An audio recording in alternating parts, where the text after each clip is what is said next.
sort of thing. Careful now. Down with this sort of thing. Hello, and welcome back to Watching Brief for the week of the 19th of December 2022. I am joined as ever by my co-host, Mr. Andy Brockman, who appears to have had a haircut since we last saw him.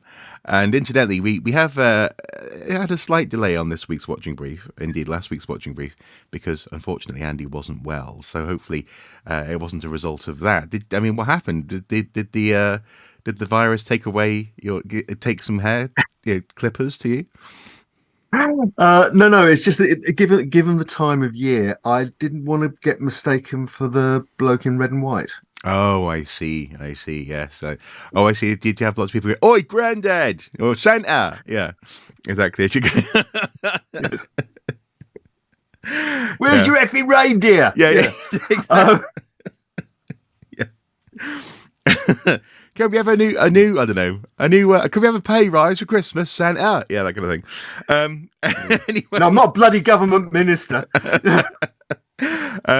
Anyway, regardless of whether Andy risks looking like Santa with his luscious wavy locks or not, our Watching Brief continues, and this week we've decided to have a bumper crop of news stories to examine. In the first half, and in the second half, it's going to be the story of the lost Roman emperor that actually turned out to be fake. And this is very interesting. Or does he? Does he? What? It's changed again? People will have to wait till the second half to see, won't they? Oh my god! No spoilers here. Oh my god! It's what we call in the trade a cliffhanger or a hook. Oh, I see. Yes. Yeah. Whereas I was just about to let the whole barrel of fish loose, wasn't I? Whereas you need to hook and reel. You were. They were slippery and slithery. Yeah. It was getting horribly close to the Yeah. But before we get into the first half of this Watching Brief, where we have that lovely, luscious list of links for you to peruse and consume, keeping you going until the new year. We actually have an even more pressing, hot off the press bit of news with regards to the Portable Antiquities Scheme missing artifacts story that we covered a couple of weeks ago. What has happened, Andy? Well, people may remember a few weeks ago we reported that artifacts which had been signed into Lancashire Museum Service by the Portable Antiquities Scheme and were being held under the Treasure Act had disappeared, and so had their case files. The police were investigating, and this week it emerged that on December the 16th, the police in West Mercia executed a warrant in Ludlow and searched premises in Ludlow and Hereford with Lancashire police as part of the inquiry. I'll quote from a press statement that was given to me by Lancashire Police. Mm-hmm. They said, detectives investigating the suspected theft of items from a Lancashire museum have arrested a man. Earlier this year, we received a report of the theft of artifacts from the Lancashire Council Museum Service. Following further inquiries, Lancashire Police, supported by colleagues from West Mercia Police, executed a warrant in Ludlow on Friday, December 16th. Further searches took place in Ludlow and Hereford. A quantity of suspected stolen property was recovered at the address, and one man was arrested by officers. They then went on to say, if anyone has any information about the alleged thefts or believe they can help with inquiries, call 101 or email forcecontrolroom@lancashire.police.uk. We'll give that email again as we did before, quoting the crime number. They then said, if you have any inquiries regarding the status of particular finds, such as whether it's been affected by this incident, please contact Lancashire Council Museum Service, which obviously were holding the material at the time it disappeared. And they then conclude, a 31-year-old man from Ludlow was arrested on suspicion of theft. He has been released on bail pending further inquiries. There's been reporting on social media that the police searches were supported by specialist staff from the British Museum. Now, that wouldn't be unusual if the police were expecting to find certain kinds of material that required expert identification. Well, actually, as we'll come to in the second half of this week's Watching Brief, actually. the need for specialist Yeah. identification. Yeah, Yeah. but that sounds Absolutely. very serious. It's a very important development. Now, obviously, again, there's no assumptions about anything, but as I say, one person has been arrested and bailed. I asked the British Museum to confirm its involvement, but they said, as the incident is part of an ongoing police investigation, it would not be appropriate for us to comment at this time.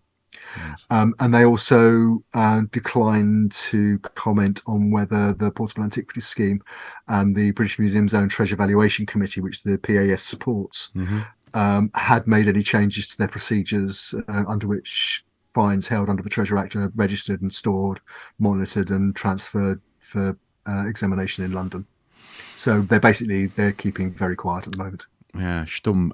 I mean, presumably, no matter the outcome of this particular case, there's going to have to be some sort of announcement on protocols, etc., whether they're changed, whether they're reinforced or what. But I guess we'll see what happens, and I guess we'll see how comfortable they are commenting after this has been wrapped up. That's right. I mean, having taken part in a police investigation, I can tell you, first of all, it's not a quick process. What were you arrested for? I was helping the police with their inquiries. Okay, right. I was helping the police inquiries, but not in that way. No, not in that way. No. Sorry, go on. Yeah. No, it is a painstaking process. There are chains of evidence have to be compiled. There are consultations with interested parties, and then particularly with the Crown Prosecution Service. So we're a long way from a resolution of this yet, but certainly it's a serious inquiry, and it's taken a serious turn. Yeah. Anyway, okay, let's dive in to the first half of this watching brief with an update on Restore Trust, the campaign to get the National Trust back to its real mission, as they see it. What's going on there? Well, National Trust, new viewer start here. Restore Trust is the body which has been campaigning with the support of particularly the Daily Telegraph to supposedly restore the National Trust to its core mission of protecting buildings and telling history like it was. Basically, it's been accused of being what's called an AstroTurf lobbying group,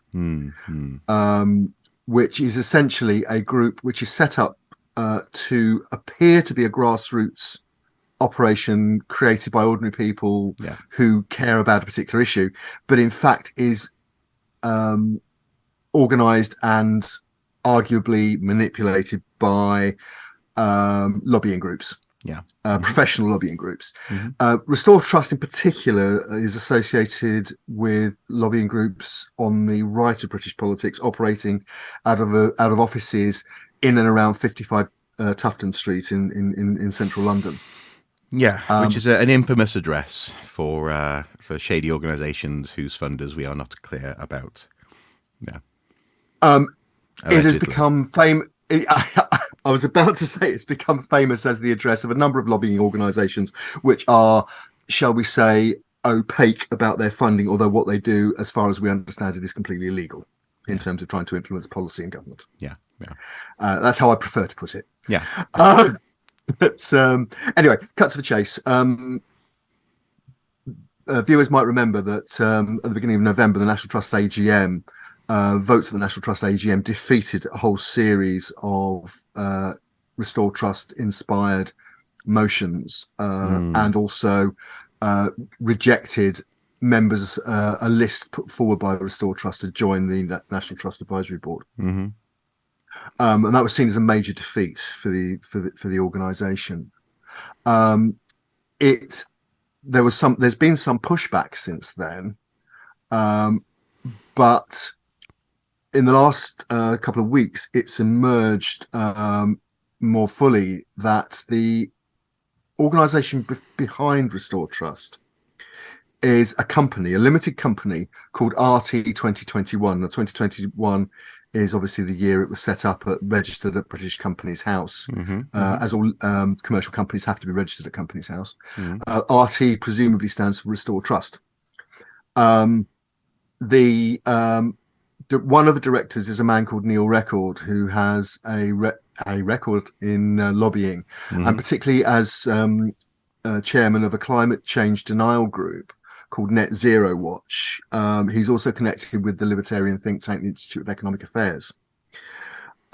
So it's further confirmation that Restore Trust is absolutely connected to the Tufton Street nexus. What has happened is that an organisation called the Good Law Project, which sets out to investigate things like, for example, the government's procurement of PPE during the COVID pandemic, and whether the government didn't even follow its own rules. Well, and also simple things like the relative legislative, verbal diarrhea that's been going on in government for arguably the past 20 years. Lots of laws being passed, some of them not necessarily necessary, if you look at how they could amend and use previously existing laws as well. So it's been interesting as an organisation to keep an eye on just how laws work and how government in particular applies law and writes law. Yeah. That's right. Well, the Good Law Project took on Restore Trust as one of its investigations. What they did was approach Restore Trust, and in particular, they asked about its use of data analysis and targeting for emails and that kind of thing, and how and why they carry those things out. Now, as the Good Law Project states, they failed to respond to a letter asking for that information. But the Restore Trust did amend its website to reveal that the site was operated by RT 2021 Limited, which is how we know now that that's the company that appears to be behind Restore Trust. Now, the latest in the story is that because Restore Trust, RT 2021 Limited, hadn't responded to the Good Law Project's letter about data protection law and observance, the Good Law Project has instructed solicitors to issue proceedings against RT 2021 Limited, alleging data protection breaches. Now, again, as people are probably aware, data protection is quite a serious matter. There's a number of laws are meant to ensure privacy online, and that information is only divulged with the active consent of a user. Well, just to be clear, I mean, receiving a letter asking for information, that doesn't necessarily mean that you're doing something wrong. I mean, presumably the Good Law Project has asked for this information or asked for clarification because they have some sort of inclination, if not actual evidence, that maybe something dodgy is happening. Is that it? Right. That's the idea. But basically, it's to find out where this new organisation has obtained its data for targeting things like adverts and promoted emails and so on. Okay. It's not an issue that's confined to Restore Trust, and Restore Trust may have a perfectly reasonable explanation for what it does. It may all be perfectly legal and above board, but the point is the information isn't immediately obvious, as the operations behind the Restore Trust's front page, if you like, haven't been immediately obvious. And the question remains that is this opaquely funded company with connections with Tufton Street and people who are climate change deniers and so on. What is the real agenda of Restore Trust? Is it just part of the culture war? Are there other issues? That for example, it's been argued that by the Byline Times Yorkshire, for example, that behind this might be the National Trust support for rewilding and green policies. Yeah, and if it's being run by someone who's a anti-climate mitigation lobbyist, then So someone who has been associated with climate change denial. Yeah, exactly. Yeah, then at the very least, Restore Trust needs to be trustworthy and transparent and restore trust in themselves. That's exactly the point. Yeah, yeah, exactly, absolutely. Yeah. Okay. Yeah. Next, we have the Parthenon marbles. Some people know these as the Elgin marbles. They're certainly housed, I believe, in Elgin Hall, aren't they? In the British Museum. And were brought back to the UK. The British element of the Parthenon marble was brought back to the UK by Lord Elgin, who was the British ambassador. Yes, the eponymous Lord Elgin, who was the British ambassador to the Sultan of Turkey at the beginning of the 19th century. Yeah, we won't relitigate his motivations there. There are possibly some mitigating factors in terms of the condition of the site and so on and so forth. But the point is, a lot of people, at the very least, now want them back. I mean, regardless of whether or not they see this as an injustice to begin with. And the whole sort of raft of links that we were going to highlight about this story actually begins with, interestingly enough, number 10 specifically ruling out law changes regarding the return of the Parthenon marbles. So refusing to make it so that the British Museum could do a return, as opposed to, for example, a long-term loan or something else that's negotiated and technically keeps the marbles within the within the British Museum's collection. Excuse me. But also as well, we've had news, it seems, that the British Museum is seemingly close to reaching a deal, or has been close to reaching a deal in recent weeks with Greece on the Parthenon marbles. The head of the board of directors, is that what they're called? George Osborne, former Chancellor of the UK, apparently was seen having meetings with senior Greek officials in posh hotel lobbies and that kind of place. So where are we? What's actually going on? A lot of positioning, I think. The essence of the story appears to be that Greek media made public the fact that, as you said, George Osborne, former Chancellor of the Exchequer, senior member of the Conservative Party, former editor of the London Evening Standard as well, known as George 5 or 6 jobs because of the number of things that he's got, pies that he's got fingers in. An all-round good guy. I'm making no value judgments, but was seen having meetings with senior Greek officials in London. Yeah. And it was made clear that this was about the British Museum's relationship with and ownership of the Parthenon marbles. The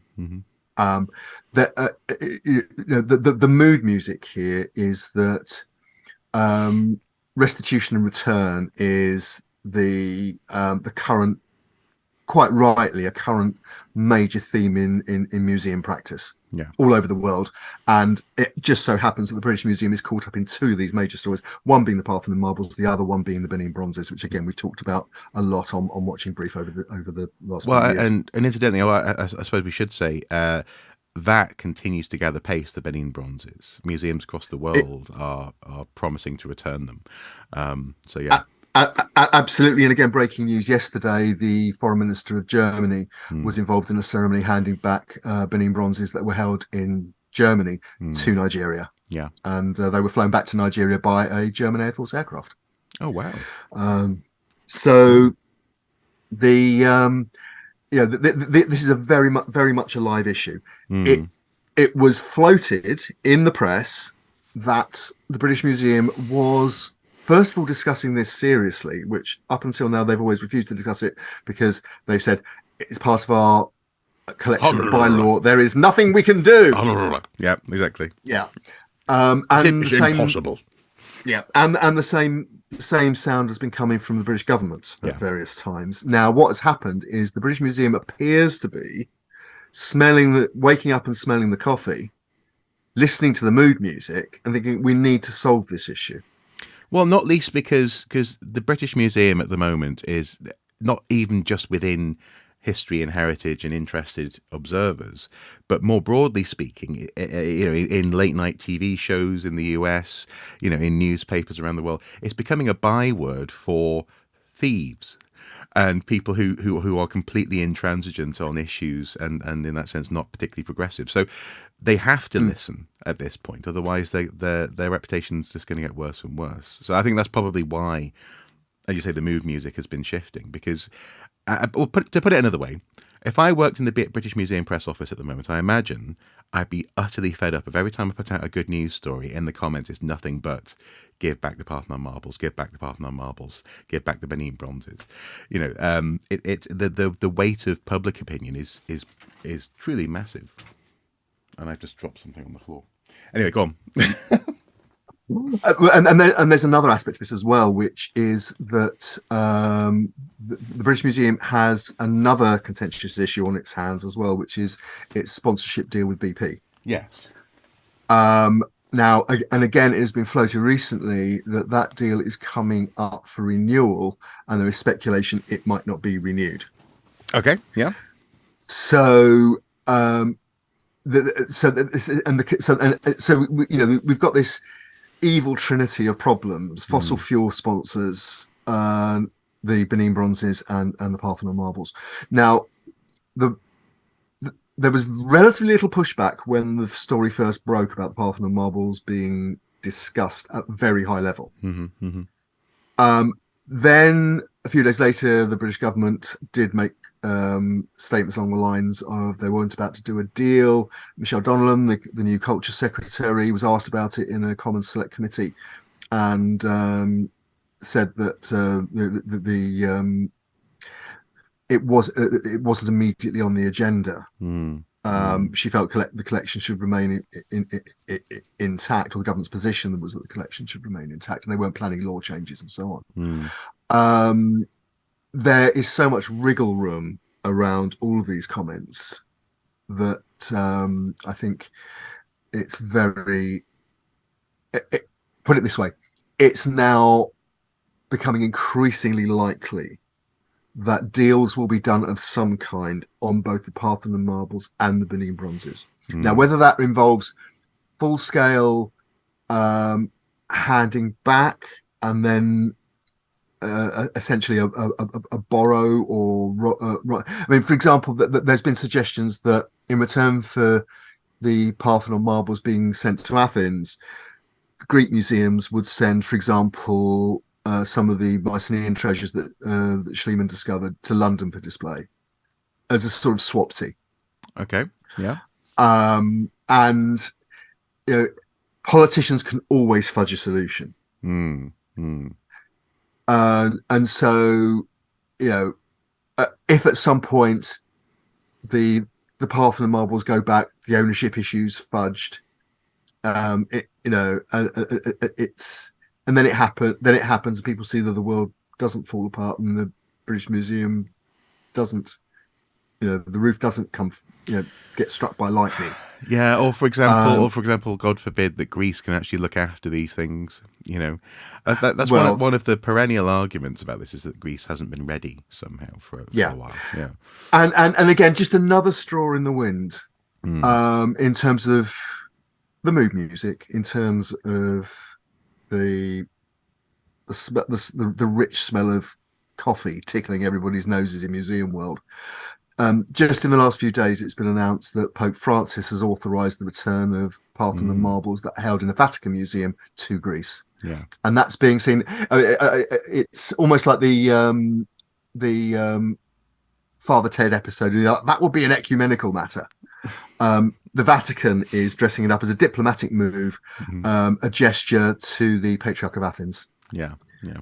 And to promote links between the Catholic Church and the Greek Orthodox Church. Yeah, and if that, again, as you say, if that's the equivalent of a politician finding a way to make something seem more appealing, and to be more appealing, then fair enough. If they wanted, to talk about it as a demonstrating connection between churches, at the very least, it's another little bit of mass being added to that, increasing the irresistible gravitational pull that surrounds the Parthenon. So, I mean, given that we recently talked about companies using the Parthenon marbles partly as a way of promoting their own ability to scan and reproduce marble sculptures in this instance, but presumably anything in 3 dimensions. Do you think we're likely to see that being part of the mix? If stuff is returned, a facsimile is likely to be in the British Museum, or might the Elgin Hall be renamed? I mean, how far could this go in that sense? I think it's far too early to say. Yeah. And the story of the 3D scanning of and the potential for laser cutting replicas and so on. We're a long way from that kind of thing yet, and that's a very put it this way, in a rather opaque story in its own right. But I think, as I said, I think the mood music in museum world is that, as happens, the idea. I think, and again, I think this is helped by the fact,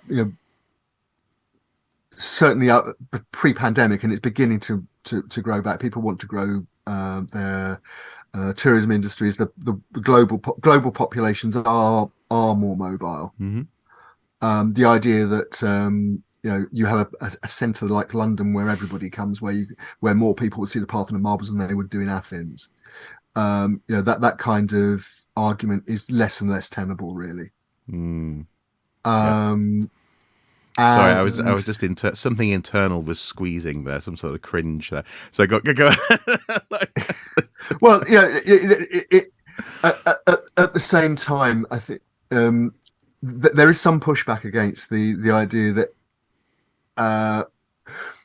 Well, put it this way: if we believe in a rich and multicultural world, having access to different aspects of other people's cultures easily to hand is that actually helps promote that. Yeah. Hence, I think that the talk that particularly with these very large collections, which can't all be displayed in one place at one time, then the idea of spreading the joy. The Benin bronzes go back to Nigeria, but the British Museum was able to maintain its gallery with loan items, whether on short term or permanent loan. It's an attractive one as a both. Well, and crucially, it's one that's done with consent. That's the key issue. Precisely. It's one that's done with consent. So if that happens, that would be a wonderful gesture from Nigeria. It'd be a wonderful gesture from Greece, so on and so forth. But it would be their decision to make, hopefully, depending on how these negotiations unfold. The other thing I would say as well is that one of the reasons why I do slightly cringe at this idea of London being accessible to all, frankly, it's just as big a deal for me to go to London as it is for me to go to Greece. Of course. So like in terms of costs, especially with petrol being, so the prices has been. It's probably cheaper to go. Actually, for you, it's probably cheaper to get to Athens than it is to get to London, particularly if you're using the trains. Yeah, if you book ahead of time, use EasyJet, you can probably get to Athens less expensively and more easily than one can get to London. So, so actually, again, this is especially in an increasingly interconnected world, and especially as one where these facsimiles are increasingly available. Having the room to negotiate along those lines, and hopefully have a better relationship with these cultures and peoples who have been historically wronged, hopefully is going to be better all around. And maybe next time the British Museum puts out a good news story with regards to conservation of a wonderful item, the comment section won't be so immediately trashed with people saying, shame, thieves. Yeah. Okay. Well, what's this about planning and the National Gallery? Is this a niche London thing, Andy? Is this what you? Is this something that? Why should we care about this story? And I'm slightly riling you here. I know. I'm poking the post-COVID bear. No, look. No, you're always. I'd just like to point out that today, as we're recording, we're people in the who are interested in cinema are mourning the death of Mike Hodges, British director, who directed possibly the best British gangster movie ever called Get Carter, starring Michael Caine. As a London gangster who goes to the northeast to avenge the death of his brother. And where does he go? he goes to Gateshead. Brilliant. Well done. And the northeast, and an iconic scene was filmed in in a multi-story car park at Gateshead, which is an icon of brutalist architecture, which was cruelly done away with about 5 years ago. Yeah, and it was replaced by a useful structure that the citizens of Gateshead use every day now, as opposed to it being, an ambush opportunist criminal's delight, as it was. Anyway, this is a story about your favourite thing. It's about modernist and brutalist architecture. It's not just the National Gallery. It's it's also the South Bank. There's a couple of major planning. South Bank. Go. Taxi driver, take me south of the river. South of the river, mate. Oh god, not this time of night. I'll never get back now. What this is about is a number of significant planning stories where major buildings are either trying to seek planning permission or there are judicial reviews pending. I'll start with the simplest one. There's a device in planning law called permitted development right. Okay. Which basically means that a developer can do something to a building without seeking full planning permission. And that is seen as very dangerous to heritage buildings which haven't got the protection of listing. So what sort of changes with this cover? Would it be like adding double glazing? Would it be an extension? What sort of thing? Anything from what you've just described to complete demolition. Oh, wow. Okay. Yeah. So, Save Britain's Heritage pressure group, an expert body that comments on planning issues, is seeking a judicial review over the proposed demolition under permitted development right of a Victorian school in on the Welsh borders. Now, this is a building that had been given planning permission to be converted into homes, but for some reason now the owner wants to demolish. They've been given permission to demolish by the local planning authority, but Save is arguing that they haven't applied the permitted development right properly. If they win that case, that could have quite far-reaching consequences for people trying to use permitted development right. Now, I've been involved in a case which involved that very issue.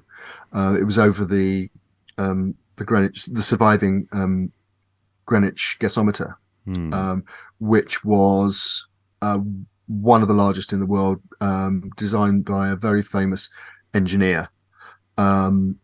And it was listed and then turned down for listing. There was and eventually the owner demolished it under permitted development right over the protests of many expert bodies and people in industrial archaeology. And again, so just to be clear as well, given that we've been recently talking about sunsetting of development and planning laws and so on and protections, this is permissible and possible within protections that have been in place for the past 30, well, whatever, the past decade and more. Yeah, absolutely so. Right, okay. Absolutely so. It's absolutely, it's part of the standard planning system. Right. And one of the issues about it is that because it doesn't require full planning permission, it is in most local authorities, the decision-making part of the process is delegated to officers, not to the elected politicians in full recorded committee. Right. Okay. So, it's a series. It's a little less transparent by the sounds of it as well. It is much less transparent, yeah. And unless you go down the FOI route, then it can be, it's seriously untransparent. That's one of the significant criticisms of it. That this can be done without the input of other expert advisors, and so on and so on and so on. So what does that sort of pending case have to do with the South Bank and other links that we've put below? I really need to stop saying that, don't I? Yes, it's cultural appropriation. Doing a cod South London accent. Yeah. I worry about doing that, and I live here. Exactly. Exactly. Right. No, look. Actually, rather than starting on the South Bank, we'll move to the South Bank in a moment, particularly as it involves brutalist architecture, my favourite. But we'll start with the National Gallery. National Gallery, again, internationally famous collection on Trafalgar Square, right in the middle of Westminster. It has a wing called the Sainsbury Wing, which was opened in 1991. It's the only UK building by an American architectural practice, very famous American architectural practice called Venturi Scott Brown. Okay. And in 2018, it was listed Grade 1 by Historic England. Now, that gives it the highest level of protection under English law. Interesting. It means that there's a presumption for preservation, that any changes that are made should have to be very closely argued, and if it's most often associated with things like 18th century stately homes or like castle or something. Yeah, or a Tudor palace or something like that. Yeah. Precisely that. Yeah. Precisely but this was built in 1991. So this is relatively young. Yeah. Yeah, relatively young. It's one of the youngest buildings to achieve listing at all, let alone a Grade 1. Now, the National Gallery wants to celebrate its bicentenary in 2024 with various projects in and around the gallery, supposedly to basically enhance it for the rest of the 21st century. As part of that, a practice, another American practice called Seldorf, were selected to make changes to the gallery. As part of that, changes will be made to the Sainsbury Wing.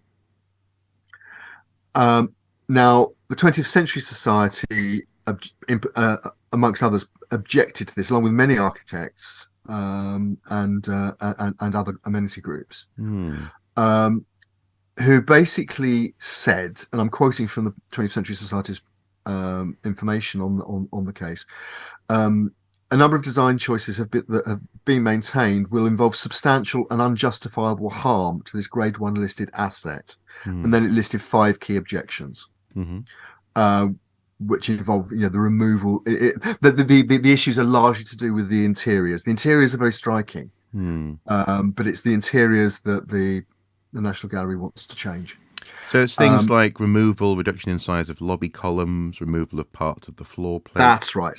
That's right. Egyptian-style deco columns that currently flank the entrance to the shop will be removed. And it says, finally, lastly, the removal of internal walls and seating niches within the rotunda has been justified by the need to provide transparency and visibility. So it's changing the character and actually also the architectural sort of echoes that were originally built into this building. Now, but the funny thing is, though, is that with it being from 1991, I can understand why people might go, but how it's referencing those things to our eyes now looks a little bit dated. I can understand why someone might go in and go, we need to change this. But if it's been listed, presumably there's an awful lot of work that you would think would have to go into that. No, look, he says. I think what is in play here is partly, it was listed because it was a very significant building by this major American architectural practice. It's the only example in England, in Britain. It's not easy to get a listing in the first place. To get a Grade 1 and a Grade 1 for a modernist building, a modern building rather. It's postmodern architecture in style, but a relatively recent building. Now, you have to. Historic England have decided that building is among the top 2.5% of listed buildings, not just buildings, listed buildings in the whole country. And the argument here is that Westminster, who've given the National Gallery planning permission, and the National Gallery itself, are essentially trashing the whole concept of listing. Because what is the point of listing something, let alone listing it grade 1, and then making wholesale changes to the reason it was listed in the first place? Yeah. And the argument is, if this is allowed to stand, then what other grade 1 listed building even is safe, let alone something with a lower listing? A grade 2 star or a grade 2. I see, yeah. So the precedent could be that, That's right. Like a local house that's got some interesting features that someone could just go, well, actually, they've down in London, they completely remodeled grade 1. We can do this with this house, yeah. Precisely. Yeah. Precisely. Now, the planning permission's only been granted in the last few weeks by Westminster City Council. I think this is going to end up in court. Okay. And how does this fit in, do you think, with this broader potential for loss of protections with the sunsetting of EU laws and so on and so forth, and whatever it is that they are or are not replaced with? This is, I think it's too early to say. No, I mean, Prime Minister Rishi Sunak was in front of what's called the Parliamentary Liaison Committee yesterday. It's the chair of select committee, the chairs of each parliamentary select committee sat in a horseshoe in front of the Prime Minister and asking the Prime Minister questions. And he was asked about the EU law and environmental law. To be fair, they are sat at a table that's horseshoe shaped. They're not just sat in a horseshoe on the floor. That's right. Yeah, a sharing circle with the Prime Minister. No. He's just out on a chair. Now, children. Actually, the way the government behaves sometimes, it might be better if they did do it that way. But anyway, no. Look, Sunak was in front of the liaison committee yesterday. He was asked about the retained EU law bill, which is what people are worried about. He was asked specifically, was there a danger that EU law will be repealed and sunsetted without time to consider the consequences and adequate replacements? He didn't go into any detail. He did say that environmental law won't be weakened. Take that as you will. I think, again, the current government and its predecessors since 2010 have talked about making life easier for developers, that the getting rid of red tape. And it can be argued that the overzealous application of listing criteria is a bar on future development, and it's an attempt to ossify something in the past. Well, and crucially, I don't think you cannot have both. You can't both protect everything to the standard that it's currently protected and cut so-called red tape. That's right. Can't happen. No, and in fact that brings me. That's a neat segue really into the last particular planning story I want to look at, which is where we get to the South Bank. This is where we do finally arrive at the South Bank. We finally found a cab. It'll take us south of the river. South of the river. Yep. So we get into a cab in Trafalgar Square, and we drive down Whitehall over Westminster Bridge, and we get dropped outside Dennis Lasden's brilliant brutalist National Theatre building. Okay. Which was opened in the 1970s. The National Theatre was listed grade 2 star. It was by a famous architect called Sir Dennis Lasden. And it is also adjacent to another grade 2 listed building called the IBM building. Now, the issue is about the site of the former ITV studios, which is about to be developed by a company called Core, CO-RE, and Mitsubishi Estate. It's an office-led scheme. It is for a 26-story tower and linked to it a 13-story block. Okay. It's called, the scheme as a whole is called 72 Upper Ground, but it is it's been staunchly opposed by other local stakeholders, including quite a famous organisation called Coin Street Community Builders. They were heavily involved, along with other community groups, for example, in campaigning against the Garden Bridge. Yeah. that Boris Johnson championed when he was mayor of London. Again, we've talked about that in the past. This particular site is very sensitive. It's right on the river. It's almost a spot on the river where Canaletto painted St Paul's Cathedral from. Right. It is, say, associated with these modern listed buildings. And it is the new scheme is seen as basically excessively large, overbearing. Hence Hulk, I suppose. Yeah. Hence its nickname, the Hulk. Yeah. To cut to the chase, the plan was approved by Lambeth Council earlier this year.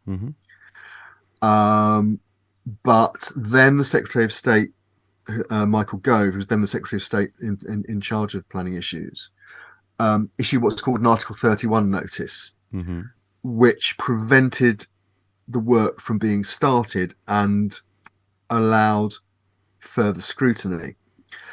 Then in September, Gove's successor, who was Greg Clark, what's called in the decision. And part of the reason for calling in the decision was to insist that what would turn into an inquiry is, quote, consistent with the government policies for conserving and enhancing the historic environment, particularly in respect of designated heritage assets. Now, can you see how this is interesting in comparison with what's going on at the National Gallery? You know, on the one hand, we've got a grade 1 listing, which apparently has just been overturned. Yeah. But a grade 2 star and a grade 2 listing a mile away across the river They're being argued, yeah. are being called in by the government, and the developer, the authorities and the developers are told to, consider whether this is in keeping with the government's policies for preserving and enhancing the historic environment. It's now at planning. It's now an inquiry, and we'll see what happens in the inquiry. But you can see this is. We're into a very interesting time, I think, in planning, both at the small scale, you know, a Victorian school on the Welsh borders, and on the biggest scale possible, major developments on an iconic building and a major national site on the river, a stone's throw from Parliament. Yeah, and in the background you've got Stonehenge and so on and so forth. I mean, I suppose it is one of the issues here. The fact that at the moment the UK actually is politically quite unstable. The fact that actually people are saying, is this in line with policy? Well, what is your policy? You know, you've gone through several culture secretaries, several prime ministers. You know, not that long ago, there's a culture secretary who unilaterally decided to blow up a potential northeastern monument, or at the very least, and colluded with the mayor of the region lying about it. Yeah, exactly. Yes. Yeah, if not a monument, there's certainly a landmark. Yes. And now you've got someone who's calling in people on a grade 2 star listed building on the South Bank. So, like, what on earth is going on in that sense? And in that sense, I kind of don't blame people for trying to get away with what they can, but also as well for being confused as to what this lay of the land is, because in the very near future there's going to be this question about, and presumably there's going to have to be a need for a public. There will be a need for a public discussion as to what it is that we want to preserve, both physically in the heritage environment, but also in terms of the legislation that protects that stuff now, when EU law is sunsetted and we replace it with something, you know. I think it's still a case of if EU law. I think it's still a case of if EU law is sunsetted rather than when. Okay. That is going to be one of the major arguments of 2023. But do you think? See, again, this relates to my question. Do you think that the tone on that has changed because of the chaos that came about with, for example, Truss's government and these things like planning restrictions being eased in so-called development zones? Actually, it's all been kind of, you know, Sunak is going, look, it's fine. We're not going to, you know, they're having to row back on so much, and therefore, as you say, the question now is, what will be sunsetted? Will it be sunsetted at all? Are we just going to copy and paste? Are we going to substantially modify? Yeah. At the moment, we just don't know, do we? No, exactly that. Yeah. Exactly that. So it is chaotic. Yeah. Yeah, and you're quite right to point out. You mentioned the dreaded S word just now, Stonehenge. Uh, that line of Greg Clark's when he called in the decision in September about the South Bank. How far are the plans consistent with the government's policies for conserving and enhancing the historic environment, particularly in respect of designated heritage assets? That's exactly the question that is being asked by campaigners who oppose the Stonehenge tunnel and dual carriageway, the A303 upgrade. And this is why doing something to a Grade 1 listed gallery building really matters, because any one of these could be a precedent that enables other ones to go ahead or to change substantially what they consider to be a state of being protected. Yeah. That's it. That's exactly so. As we go into Christmas and the New Year, there are no final decisions on all of these. As I say, the South Bank setting at the inquiry stage, I suspect very strongly that the National Gallery is going to be there's going to be a judicial review sought over the application of the listing criteria during the planning process. And 20th Century Society, SAVE are questioning permitted development right. So. Interesting times, particularly if you're a lawyer involved in the heritage realm. Yeah, absolutely.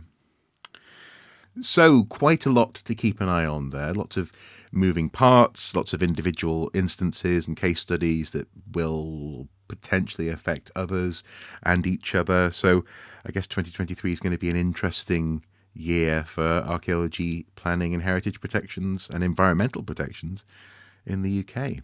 Interesting. We've got lots of interesting things happening at the moment, and hopefully it's not interesting in a bad way. On that bright note, though, here's a word from our sponsor, namely us. A watching brief is a formal programme of observation and investigation to record and report on notable discoveries on an archaeological site. As part of our ongoing watching brief, Andy and I work hard to bring you the best, the worst, and sometimes the more quirky happenings from the world of archaeology. We aim to provide a space where voices can be heard, opinions shared, and sometimes truth spoken to power. If you believe in the work we do, please consider supporting us on Patreon for as little as $1 per month. Thank you.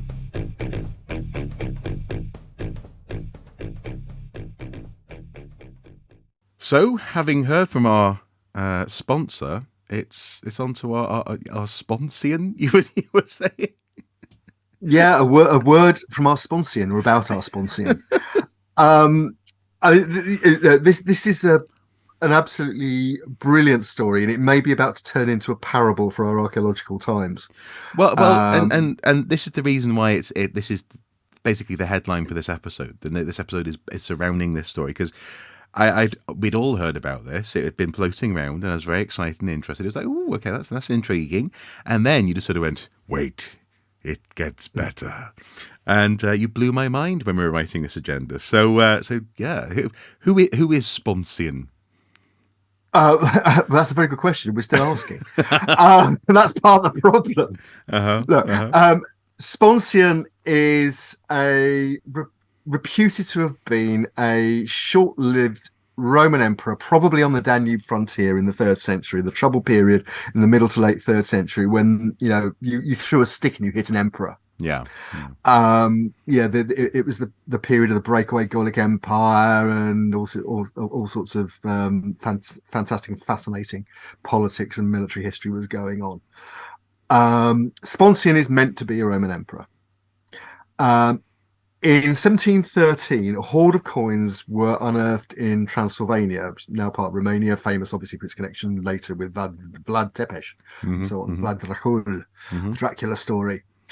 But there was something odd about these coins because the designs don't match any known Roman coins. You've got what looks like a 3rd century radiate emperor's head, but the other side of the coin is more like a republican coin. They just seem very odd. Yeah. And for at least 150 years, they've been dismissed as crude forgeries designed to fool collectors in modern times. And so would this be people who maybe they were designed as sort of keepsakes for people who maybe are on the grand tour or something, and I'll come back to that in a minute, because the backstory is actually really fascinating. Okay. But anyway, cut to the chase. The Hunterian collection in the University of Glasgow had possession of a handful of these coins, and recently some work was done by Glasgow and a professor of earth sciences at UCL called Paul Pearson. Mm-hmm. And I'm quoting here from Professor Pearson: scientific analysis of these ultra rare coins rescues the Emperor Sponsian from obscurity. Our evidence suggests he ruled Roman Dacia, an isolated gold mining outpost, at a time when the emperor was beset with civil wars and the borderlands were overrun by plundering invaders. Mm-hmm. And the reason he's able to say that is they carried out scientific analysis, including powerful microscopy under various kinds of wavelengths of light, Mm-hmm. and claimed to find evidence that there were minerals embedded in the surface of the coins which could only have happened if they'd been buried for a long period of time. Okay. And they also talked about finding patterns of wear, suggesting that the coins had actually been circulated. Right. So that was the press release that went out from UCL. It got picked up by pretty much all the major news outlets, as it was obviously designed to do. So hang on, sorry. So this isn't a case of a press office getting ahead of itself, is it? Absolutely not. Surely I mean, no. Look. I mean, Jesper Eriksson, who's the curator of numismatics at the Hunterian Collection, University of Glasgow, is quoted in the press release as saying, "This has been a really exciting project for the Hunterian, and we're delighted our findings have inspired collaborative research with museum colleagues in Romania. Mm-hmm. Not only do we hope this encourages further debate about Sponsian as a historical figure, but also in the investigation of coins relating to him held in other museums across Europe." Okay. Now, there's a slight problem here. Well, can I just make an observation before you Go confirm what the problem is?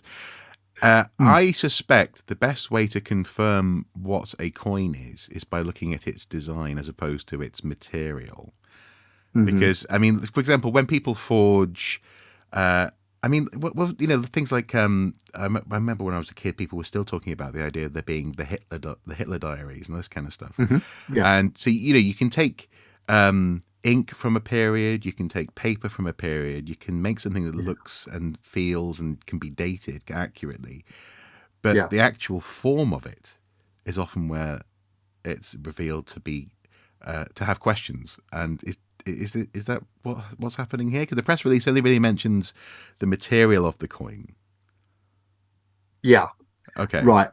There's a number of things to go into that are in play here. One of which is that the coins appear to have been cast and not struck in metal dies, which would in itself make them unusual. Yeah.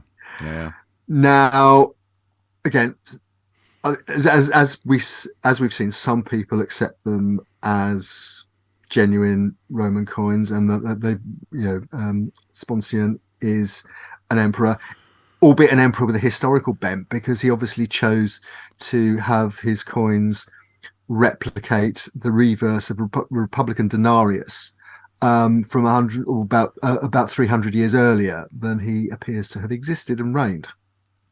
That's a very interesting choice he made there, isn't it?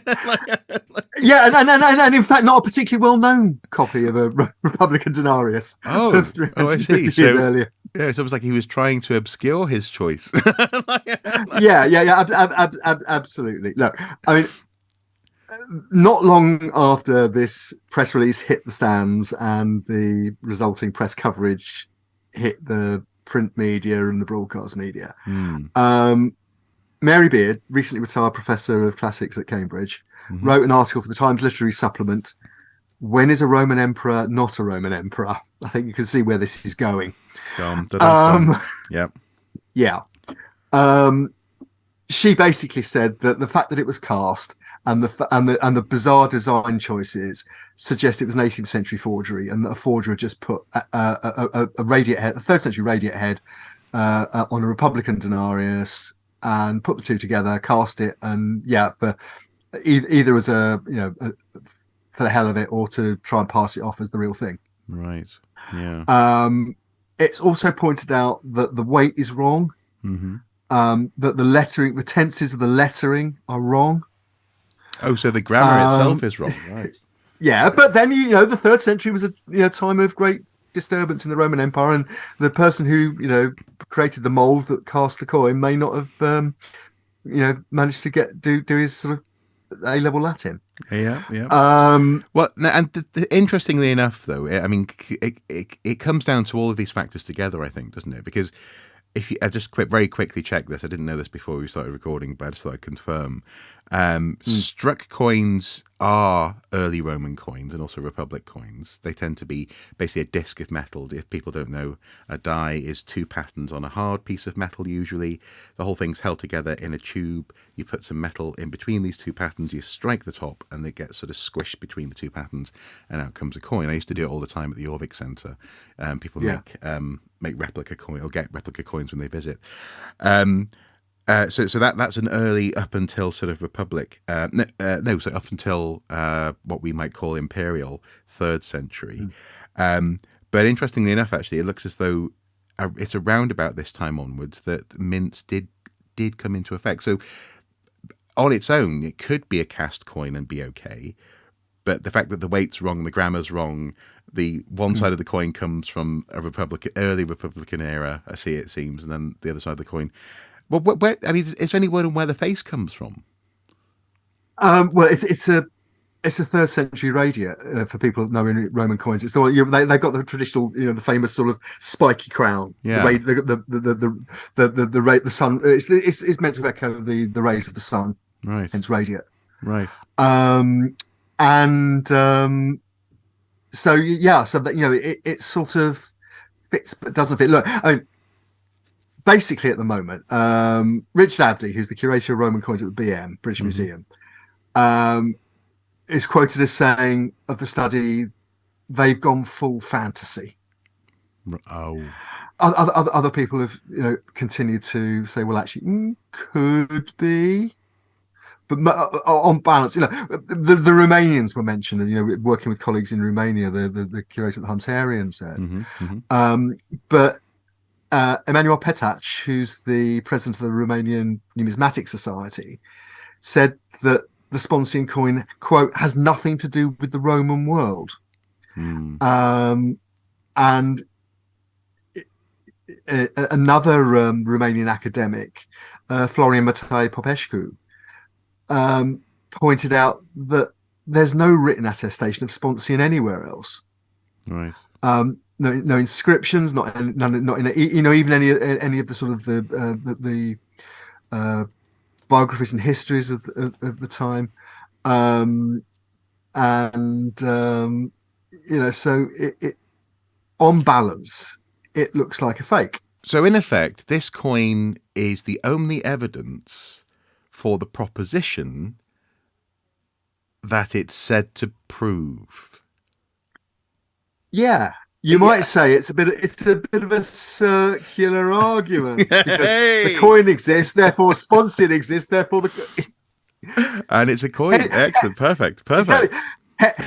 Heads I win, tails you lose. Exactly. Because it's interesting looking at the impact of this metallurgical and ware usage study. It seems that now that's been used in its own right to prove that another coin linked to Sponsian is in fact legitimate. So very quickly, this sort of self-referential argument can actually lead to other things being proven to be true in a broader sense of historiography. Yeah, exactly. And nobody can point to another Roman period coin, which takes a head from one period and the reverse from another period. No. But this is where it gets interesting.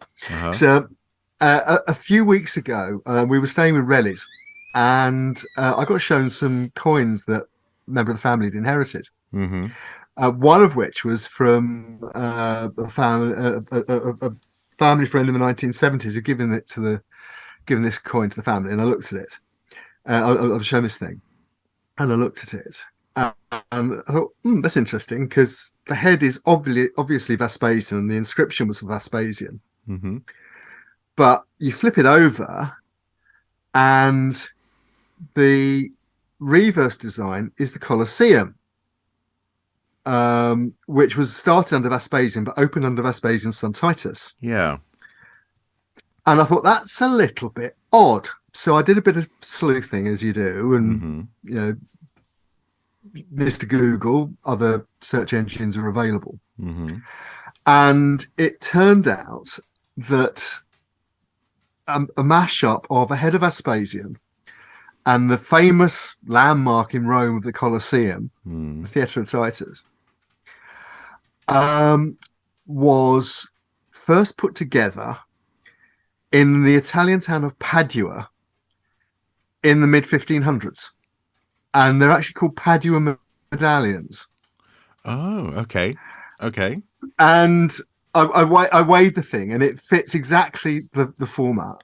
Uh-huh. So what had been sold to the family friend as a Roman coin by a dealer, an antiques dealer, was in fact probably a later copy of a 16th century Padua medallion. They were first made by a man called Giovanni da Cavino, mm-hmm. Mm-hmm. who was a very good coin maker and medallion maker and metal worker. He created the model of these things, and then they were made right the way through into the 1800s. And they're really well known. And is this for tourists? Is it for they're souvenirs? Right. Okay. Well, okay. If you're unscrupulous and somebody doesn't know their Roman coins, and particularly in earlier periods when the catalogues weren't there and Mr. Google wasn't available, it would be very easy to fool somebody. It looked Roman. The head is an authentic.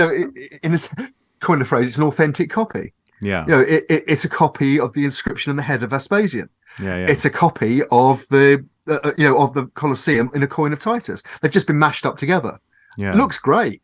It's a lovely thing to hold. It's a nice design. You can see why people will buy them. Yeah. But then it gets even more interesting. Mm-hmm. Because do you remember that they talked about wear patterns on these coins and so on in the authentication? Yeah. We did a bit more checking, and came across a man called Carl Wilhelm Becker. Now, Carl Wilhelm Becker was a failed wine seller who got into forging coins. And one of the things he forged again was Roman coins. Uh-huh. And now he's not responsible for the Sponsian coin, because if the provenance in Transylvania in the early second decade of the 1700s is right, he's 100 years too late. Okay. But he also mashed up and cast Roman coins.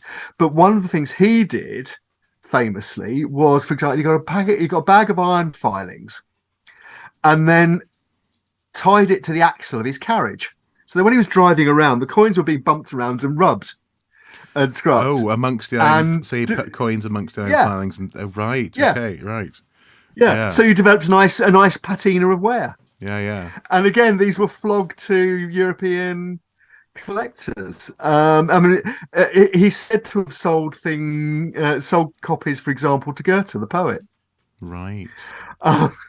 Yeah. So we're dealing with a trade, a practice that's been going on for at least 500 years. Yes. Yeah. Not to mention coins that were faked in Roman times. But no, I think no one's suggesting. Everyone's suggesting if this is a fake, it's going to be a later fake, and it's probably made not long before it's first reported in the early 1700s. Right. Interesting. Well, is there any possibility of the reportage being connected to its creation? I think the research remains to be done. It's just a fascinating little sideline in that what starts off as a moral story in terms of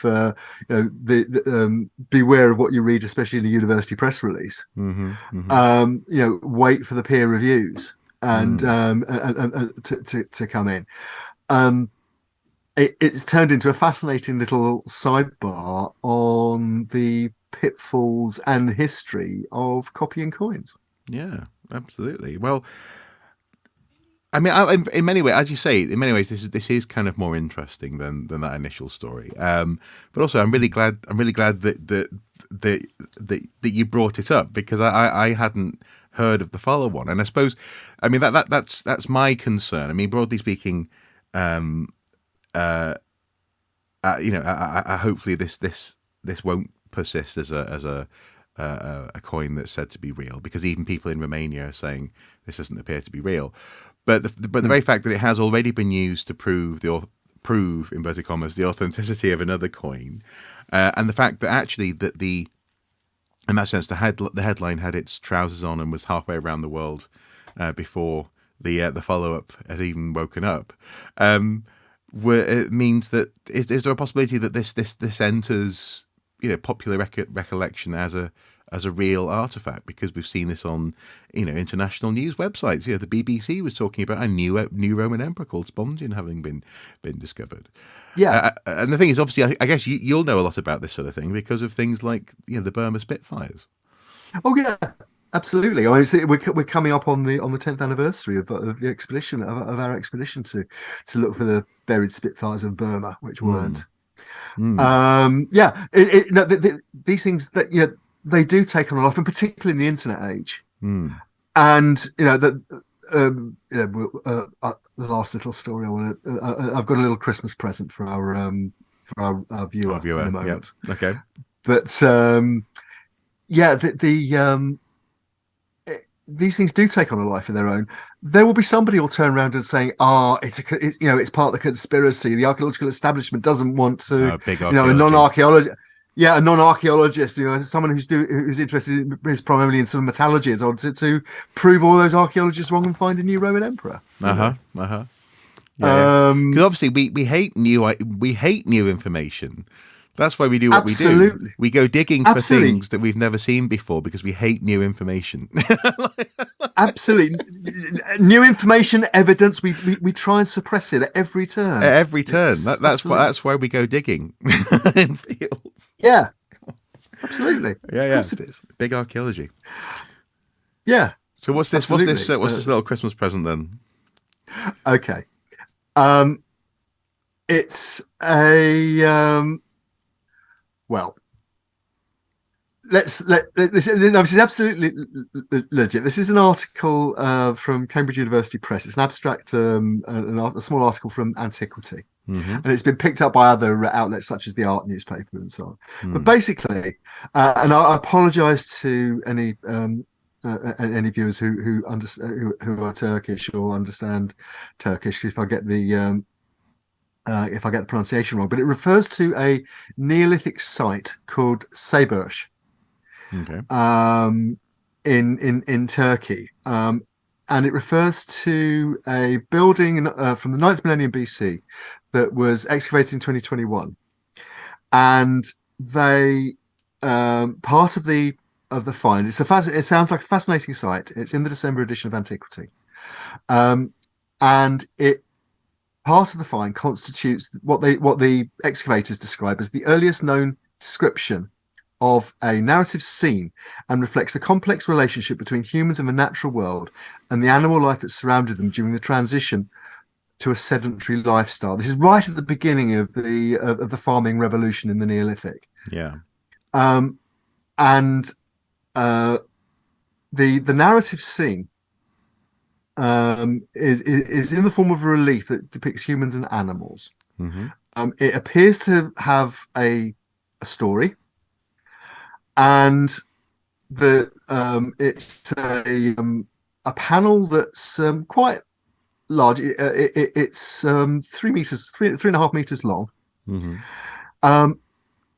carved in high relief, and among other things, the principal human figure, which is flanked by leopards, is holding a large, prominent phallus. Oh no! It's always a phallus, isn't it? Absolutely. Now, there are other human figures. There are bulls. Uh-huh. And basically, first of all, it's fascinating. It does appear to be a narrative. It's an artist creating a bas relief, observing and carving animals and human figures. It comes from exactly the period that that is most one of the most contentious in prehistory. There are many theories about how our ancestors became sedentary farmers rather than the roaming hunter-gatherers. Absolutely crucial period in human development. But as people have pointed out on Twitter, it is also right in the lap of the theory of Graham Hancock, who is currently gracing our screens on Netflix. Ancient Apocalypse on Netflix. Absolutely. And as somebody pointed out, Graham Hancock, who sent us a lot of his evidence for his theory of the Ice Age civilization that was destroyed and the wandering civilizing priests of the 10th millennium BC. Graham Hancock has to explain why, in introducing art and narrative art to the early farmers of Turkey, those wandering priests invited them to invent the dick pic. Well, isn't it obvious? The dick pic has become such a central feature of the internet and the interconnected World Wide Web that I think clearly they were way ahead of their time. Oh, hang on. So you're arguing this is actually in favor? This is actually in favor of Graham Hancock's theory? Obviously. I mean, I reckon this must be proof that they must have had an incipient social network. That could only have been provided to them by wandering priests. Do you think that the head priest was running a poll and saying, if you think we should continue teaching these people how to make dick pics, vote yes. If you, yeah, and then when they lose, I promise to abide by. Yeah, yes. When they lose it, they go, only people who have this blue mark can actually vote next time. Yeah. That's exactly what happened. Exactly. So in many ways, it predicted the fall of Elon Musk. Yeah. Absolutely. Yeah. Yes. The world's first narrative art depicts the fall of Elon Musk on Twitter. Exactly. Yeah. I think before we go much further down this rabbit hole, we really ought to call it a night. Is it really the end of the year? Are we really approaching Christmas? Can anyone tell? Demob happy. Look, I tell you what. I think what we should do, Marc. I mean, one serious point actually. We're planning our Christmas and New Year sort of special, which we're probably going to record. I think we talked about earlier between Christmas and New Year for issue sometime around the turn of the year. Yeah. And one of the things we talked about is our viewer and our viewers' friends. If you want, we want to do a sort of everyone gets a bit sort of looking back, looking forward, Janus at this time of year. And one of the things we thought would be interesting and fun and nice is if we invited all you out there to let us know what you think your most important archaeological moment of 2022 was. And what's your hope and fears for archaeology in 2023? And if you let us know either by messaging or record us a little selfie and send us a video, but let us know your what you think was important in 2022, what you think or fear might happen in 2023 for archaeology. Let us know and we'll include it in the show. Oh, I like the way that rhymed. Let us know, we'll include it in the show. You're a professional. From that, you're a professional, Andy. You're a consummate professional. Definitely. Well done. What? So go away, have a think. What was a highlight for you in 2022? What do you think might be on the horizon for 2023? What will the second season of Ancient Apocalypse contain? Who knows? but Lots anyway. of dick pics. Yeah, lots of dick pics. Anyway, thank you for watching this year, guys. Thank you for sticking around. Thank you for your comments and support. We look forward to seeing you next time. But until then, have a wonderful, relaxing, restorative time with family, with friends, or even on your own. I know some people who are just looking forward just to being able to just chill on their own. Actually, this Christmas, New Year holiday period. Until next time, do take care. Bye bye. Bye bye. And whatever you're doing, whatever you're celebrating, have fun and see you soon. Down with this sort of thing.